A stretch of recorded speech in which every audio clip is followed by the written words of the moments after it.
Sometimes, no matter how much we try to make sense of what goes on in the world, it just doesn't. And we just realize it's not a fair, not a just, not a righteous world in which we live. It's often cold and cruel and highly illogical. So I was sitting there Sunday afternoon and doing some work over the weekend. Wasn't watching TV, wasn't on social media for a little while, and was just plugging along. Then I go into the other room, get out of the office room, and turn on the TV, and I happen to catch a glimpse of a picture showing Kobe Bryant in 1978 to 2020. And I thought I was imagining things. I thought my mind maybe was playing tricks on me. So I decided to go log into social media after a few hours of having been off, and apparently I had missed something significantly big. It doesn't feel right, man. It's just like it's surreal. And even over 24 hours later, to even think about it being possible is just so damn surreal. Kobe Bryant, one of the greatest players in the history of the NBA, was killed tragically in a helicopter crash in Calabasas, California, Sunday morning. Gone at the age of 41. And, to be fair, you can tell obviously by the background. You're not going to find many bigger Michael Jordan advocates, nut huggers, if you will, than myself. And that said, I can also appreciate the gravity of the moment and, more importantly, the impact of this loss. And there is no doubt that in the scope of the NBA, the passing of Kobe Bryant is a significant loss and leaves a gaping void in the game of basketball. And frankly, leaves a gaping void in the hearts and minds of millions and millions and millions of people all around the world. Even trying to come on here and do this video, trying to organize my thoughts and trying to have some type of outline. I just couldn't do it, man, because it's just I still can't wrap my head around this. I just can't. And it's just crazy. And I think about it as a man. I'll be 39 in March. I got to see Kobe's whole career. I remember when he was a teenager at Lower Merion High School outside of Philly. And I remember seeing the buzz about him and seeing some highlights of him when he was in high school. I said, oh, good Lord. And seeing him, I think it was in the McDonald's All-American game, I said, oh man, he's potentially the next Michael. Like even way back then, like most people old enough to actually remember, know when you saw him, you knew you were seeing something truly special, someone truly special. Damn near a transcendent type of player, transcendent type of talent. And those types of individuals truly do not come around that often. And we will talk about stars and superstars and megastars, but when it comes to the game of basketball and when it comes to the NBA, there are a few that are truly a cut above the rest in terms of in their time, they were the unquestioned icons of the league. You could say in the formative years of the league, it was George Mikan. Then maybe it transitioned to Bob Cousy.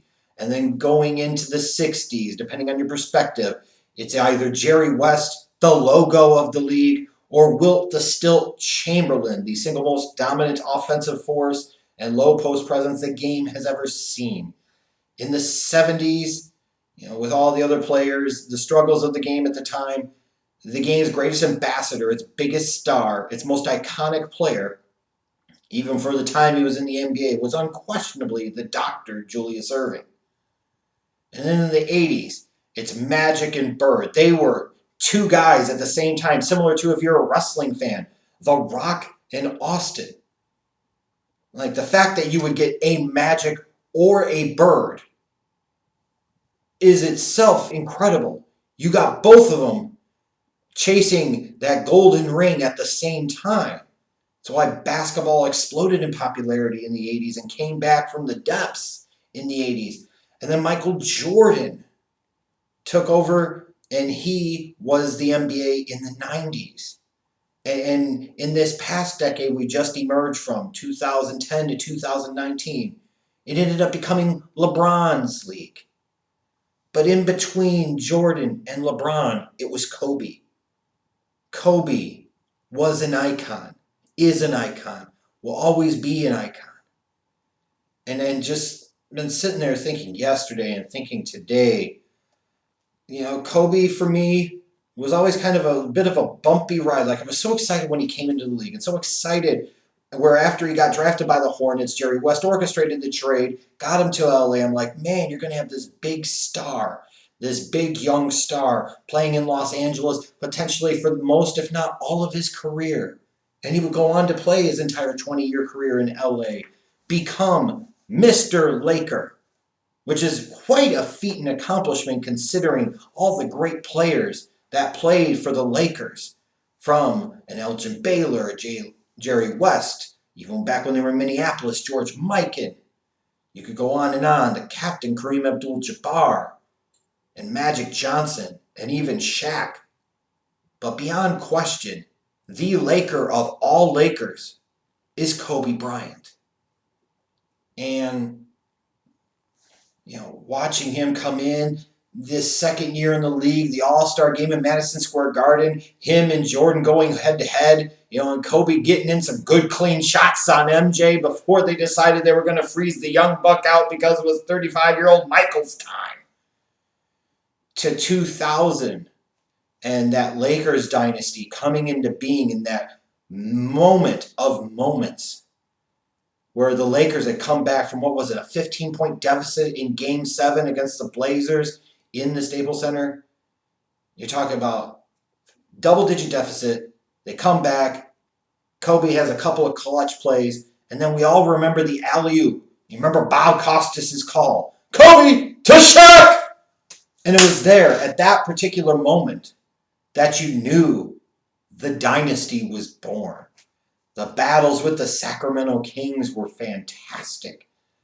You go to that 2004 final series, and to me, I always felt like you saw the influence of Gary Payton on Kobe Bryant. He's like, you don't have to defer to the big man, dog. And Kobe's like, it's my team now. And you saw the divorce of Shaq and Kobe, and they go their separate ways. And you just saw the arc of Kobe's career. In the meantime, you had the off-the-court stuff, which certainly we can't ignore, but it doesn't feel all that right to go all that in-depth about it.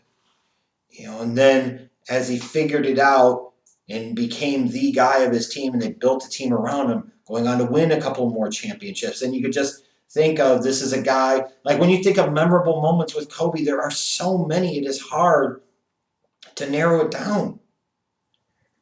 You could talk about one of the ultimate G moves and one of the ultimate tough guy moves is blowing out his Achilles and going back to the free throw line and nailing the 2 free throws. Like, that's the Mamba mentality. Like, that's a thing. That's a real thing. And one of those things that at times I thought was Kobe's worst enemy, but also his greatest asset. He was an assassin. He was a killer. He lived, ate, breathed, slept, crapped competition, very much like his hero, his idol, the man he emulated in so many ways, Michael Jordan. To even his last game, who's ever had a better swan song than Kobe Bryant? On a bad team, a lost season, his skills clearly diminished, and yet when it came down to it, He led a big fourth quarter comeback against the Jazz at home, put up 60 points, and the Lakers won. Still one of the most spectacular, remarkable things I have seen in my life as a sports fan. All these great memories and moments. But to me, where everything changed with Kobe in terms of my mind, whereas at times I kind of rode the wave up and down with him between appreciation and respect to, he's a selfish ball player. He got punked out by Raja Bell. He didn't show up. He intentionally tried to be too unselfish against the Suns when they were up 3-1. Da da da da da. To me, the real turning point in terms of my perspective towards Kobe Bryant was the 2008 Olympics. And if you remember at the time, this was coming off of 2004. Kobe wasn't there because of the off the court stuff. Many of the other guys weren't trying to go to the Olympics because of security concerns. We sent an inferior team over there filled with young guys and selfish guys like Iverson and Marbury, and ultimately came away with a bronze medal. And as you got ready to go into the 2008 Olympics, you had a more mature LeBron, a more mature Dwayne Wade, a more mature Carmelo, Chris Bosh, and so on and so forth. I never doubted for a second that that team was going to win the gold medal. That's why we call them the Redeem Team. And the reason was Kobe Bryant. Because it felt like in 2004, the world was kind of taking their shots, getting good, clean shots in on America. It's our game. Basketball is our game!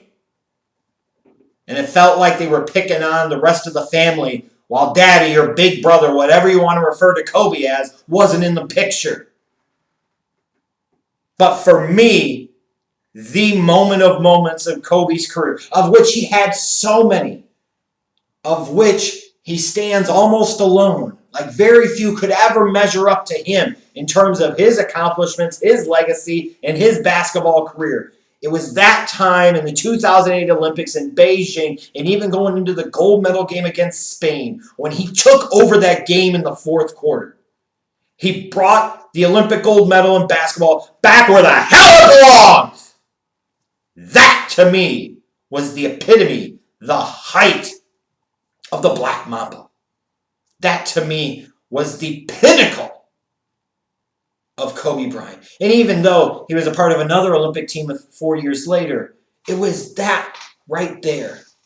Like that, to me, showed the greatness of true greatness in a tournament full of great players and teams, and especially his own team, full of great players, future Hall of Famers. It was Kobe Bryant who was the driving force behind that gold medal victory.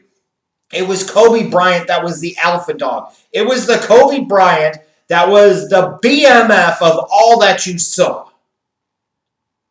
And that, to me, was always the moment that everything changed for me with Kobe. And it's just crazy to think about that he's gone so young. And I know there are a lot of Lakers fans, certainly a lot of Kobe fans and just basketball fans, sports fans, entertainment fans, just people in general. They're really heartbroken and distressed over this tragic and seemingly senseless loss. And, words saying it will get better or you'll feel better about it in time and you'll be able to look back fondly with great memories doesn't really feel good right now, and it doesn't really help. And that's just the reality of it, because it doesn't. It's just like trying to put lipstick on a pig. No matter how much you dress it up, it's still a pig. This sucks. This totally sucks. And it's not just that Kobe Bryant is gone at 41 years of age. That's tragic in and of itself. That's horrible. He still has so much of his life left to live, but God bless it all. At least he made the most out of it. Like, this is a guy, even once he was done with basketball, I always appreciated how he just used that Mamba mentality to dive into anything he did, writing children's books. The Dear Basketball freaking short that ended up winning an Oscar. Of course Kobe would win an Oscar, because that's what you would expect Kobe Bryant to do. At least he lived his life. And while he had so much more life to live, and it just feels weird and wrong and senseless. Because let's face it, the reality is it is. It just doesn't make sense because this world is cold and cruel and senseless sometimes. What's every bit as heartbreaking, if not more so, is that his daughter was on that helicopter, Gianna. She was only 13. She hadn't even begun to live her life yet. She was going to be the one to represent the Kobe name going forward. She was going to be the one to carry the banner. She was going to be the one to carry on the family tradition and legacy. And just as she was beginning to ascend to her destiny, it was cruelly and viciously taken away, along with the lives of 7 other people, including Kobe's friends, including 2 other teammates of Gigi. These are kids, man. Kids! Whatever you believe in, it doesn't matter to me. This makes no sense. What good does this do? What purpose could this possibly serve? If you want to say something like this happening with a Kobe Bryant might force some people to get over themselves and get over their problems with their loved ones, their friends, their family members, and perhaps that's a greater good that can come out of it. Maybe it is, but god dang, that sure feels like we're reaching and stretching for something to take out of this. Because it just doesn't make any sense, and I'm sorry. These were young kids, 12, 13 years of age, that hadn't even really begun to live their lives yet. And they're just gone. And for what? And then you look at Kobe's wife, Gigi's mother, Vanessa, and the other 3 girls in that family. Imagine waking up Sunday morning, you have a husband and a father, a sister, and 4 daughters, and in a short period of time, Vanessa has now lost a husband and a daughter at the same time. 3 young ladies, including a baby, have lost a sister and a father. Man, this world sucks. This absolutely sucks. And all the other lives that are being impacted by the families that were also on board that lost their lives. The pilot that lost his life. 9 people gone for what? And how ironic it is that this happened the night after LeBron had passed Kobe on the all-time scoring list. And all this talk about Kobe, and all this talk about LeBron passing him, and all of this. And just like that, he's gone.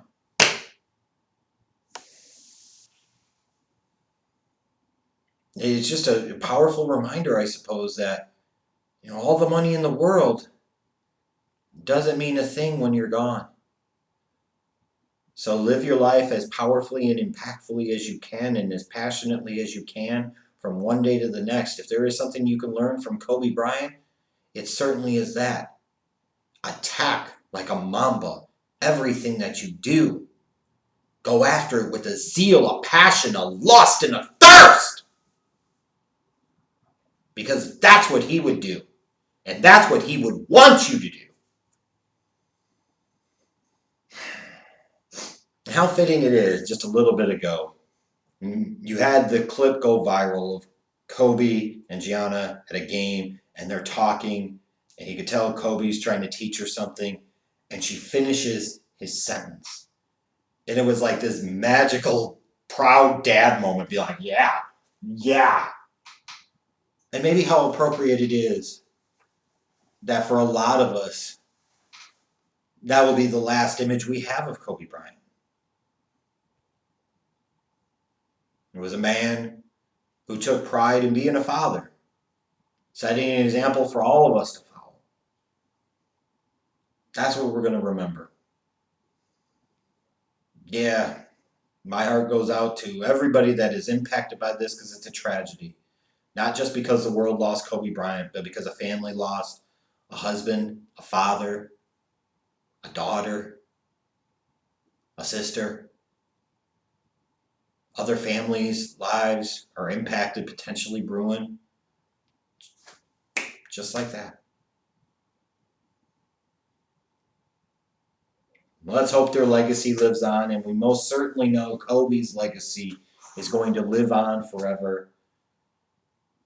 One of the true icons of the game, man, gone at the age of 41. There's nothing more I can really say about it other than this.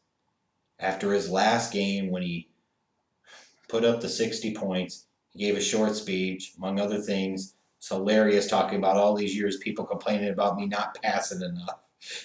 Now everybody just wants me to shoot like Kobe. Like, how dare the world take his Hall of Fame speech away from us? Man. Gone, but never forgotten. An icon for all sports of all times. Unfortunately, it pains me to say this. Mamba out.